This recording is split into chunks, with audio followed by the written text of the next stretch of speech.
we all know that domestic violence goes generation to generation. What programs do you have in place to work with young boys whose mothers were abused so they can stop the cycle?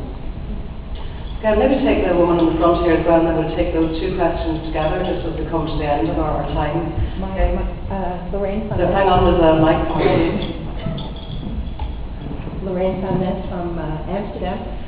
My question kind of ties in with the same question behind me about, well, I see recognition from the governments and many governments as a big part here. There's the international level where there's cross-border and where it ties in with other countries where you can work together, Ireland and other countries. And the other level is local, and what is making these men do this? What kind of profiles do they have? What's happened to them in their childhood? That's really my question. Okay, I think we have addressed a little bit of that earlier in talking about programs in schools, but is there anything else the panel would like to return to that issue of boys and the education of boys, and specifically boys who have witnessed violence against their mothers? I think that's really important, and it's very important how early as a child as well. But I'd just like to respond to the person who said to castrate, would castration work? Rape and sexual crimes have nothing to do with a person's sex drive. It's to do with the objectification of women, domination and abuse of power. And men who have been castrated can continually abuse. They go on to they can still groom a child, so castration does not work. I just wanted to make that distinction because it isn't about a person's sex drive. It's something totally different. Okay, well, I'll just like to add to that in relation to that point about castration, that certainly when we interviewed in the study, the most damaging form of abuse and violence they actually described was emotional abuse and violence, and the kind of manipulation that accompanied with physical violence very frequently, and the kind of real strong manipulation that constantly surrounded their lives, their fears, their perceived inability to escape violent situations because of this it's not necessarily overt, coercive sort of tactics. It's very often permeates just daily life in the form of various forms of manipulation, and these are really damaging. And when these women did eventually leave situations of domestic violence, what they struggled with most was the actual damage inflicted on them by these kinds of very ongoing, frequent emotional abuses. Okay, does anybody just want to say something very briefly again on the question of boys, and specifically boys who come from abusive families, and what that does to them?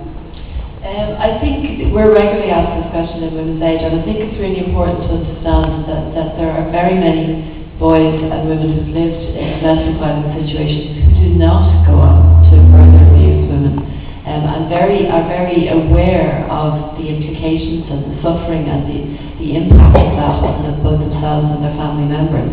And I think that one of the things that's missing is that there isn't a huge amount of research in this, and that there is a level of choice always in somebody's behaviour, and it's important to understand that. There has been a programme, just to answer one of the questions there was a programme developed in Ireland that specifically targeted boys-only schools, which was about exploring masculinities, and it was an interesting, it took a number of years to come into being, and then it took a long time for evaluation. But it seemed to have quite a profound effect. I don't think it has gone anywhere. There was quite a lot of resistance because the kind of ideas about how men should be, or the sex stereotyping that exists, is very powerful, and it's particularly in boys-only schools. And so there's huge work that actually needs to be done within the whole education system and with young boys. And there's interesting developments that have happened in the southern world, and I've come from the World Global Conference about 2 weeks ago, where there was a number of men who spoke at that, about the type of work that they do with younger men. And what they spoke about primarily is what it means to be a good father to a son.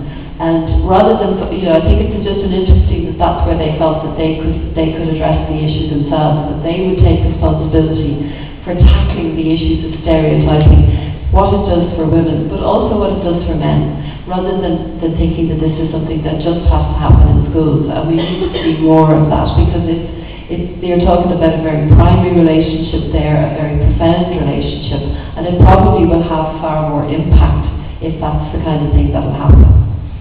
Okay, thanks very much.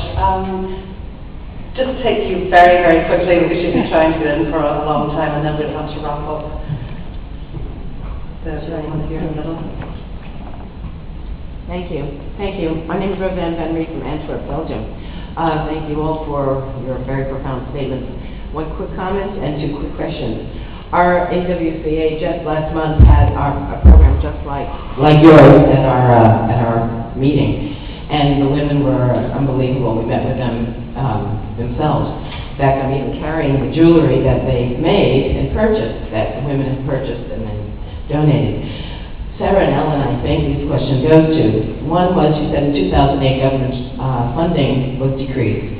Why did this happen, and what can we do as organizations of women to stop this? This is an indigenous problem in every country that I know of.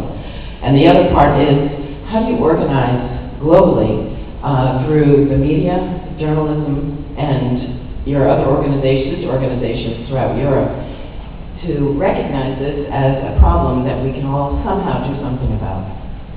Okay, thanks. If I could just ask Sarah and Ellen to respond very, very, very quickly to that. Well, in respect to the funding situation, certainly our organisation is very much the same as with the entire NGO sector, and the message that we get universally back is Ireland is broke, and yet there was a very interesting piece that was published by the Congress of Trade Unions, which looked at the very disproportionate hit that the voluntary sector is receiving at the moment, given that it is one of the most precarious sectors. So I think solidarity amongst the sector, not just the Violence Against Women sector, but also there are networks, among the NGO sector.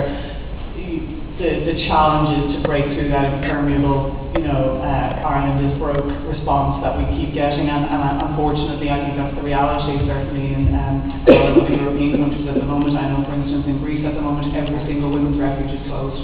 There is nothing there. And for the networks, we would link in with the European Women's Lobby and many others, as do the others here.